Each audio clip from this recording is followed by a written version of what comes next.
நீங்கள் பார்த்துக் கொண்டிருப்பது News21 செய்திகள். தமிழ்நாடு செய்திகளை உடனுக்குடன் தெரிந்து கொள்ள News21 செய்திகளை பாருங்கள். உண்மை, உழைப்பு, உயர்வு. பாலக்கோடு கூட்டுறவு சர்க்கரை ஆலை வளாகத்தில் முன்னாள் மாணவர்கள், ஊழியர்கள், குடும்பத்தினர் 2ஆம் ஆண்டு சந்திப்பு விழா நடைபெற்றது.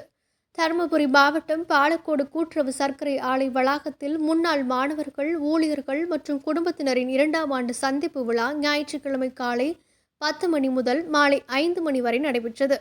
இந்த விழாவில் மேலாண்மை இயக்குநர் ரவி தலைமையேற்று நிகழ்ச்சியினை துவக்கி வைத்தார். மேலும் அலுவலக மேலாளர் ரவீந்திரன் மற்றும் நிர்வாக குழு தலைவர் சிவகுமார், வேணுகோபால், முன்னாள் அலுவலக மேலாளர் சண்முகம், மருத்துவர் செந்தில்குமார் ஆகியோர் கலந்து கொண்டு சிறப்புரையாற்றினர்.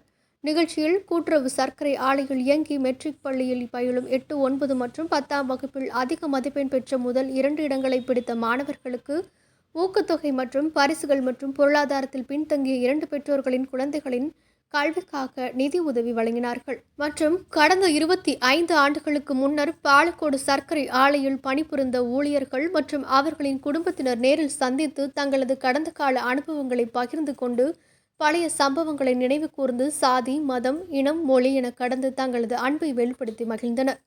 இந்நிகழ்ச்சி மத நல்லிணக்கத்திற்கு உதாரணமாக அமைந்தது. அதனைத் தொடர்ந்து இசை நாற்காலி, உரியடித்தல், நடனப் போட்டி, லெமன் மற்றும் ஸ்பூன் நடை போட்டி, தண்ணீர் நிரப்புதல் போட்டி உள்ளிட்ட போட்டிகள் நடத்தப்பட்டது. இதில் சிறுவர்கள் முதல் முதியவர்கள் வரை கலந்து கொண்டவர்களுக்கும் வெற்றி பெற்றவர்களுக்கும் பரிசுகள் வழங்கப்பட்டது. மேலும் இவ்விழாவில் 2025ஆம் ஆண்டு புத்தாண்டினை கேக் வெட்டி வரவேற்றனர்.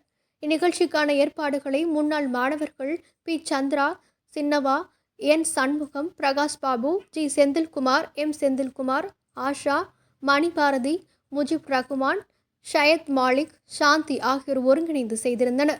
அனைவருக்கும் இனிப்புடன் மதிய உணவு விருந்து வழங்கப்பட்டது. இதுபோன்ற சமுதாய நிகழ்ச்சிகளை பிறந்து வளர்ந்த ஊருக்காக விழா நிர்வாக குழுவினர் தொடர்ந்து செய்து வருவது அனைவருக்கும் நெகிழ்ச்சி ஏற்படுத்தியது.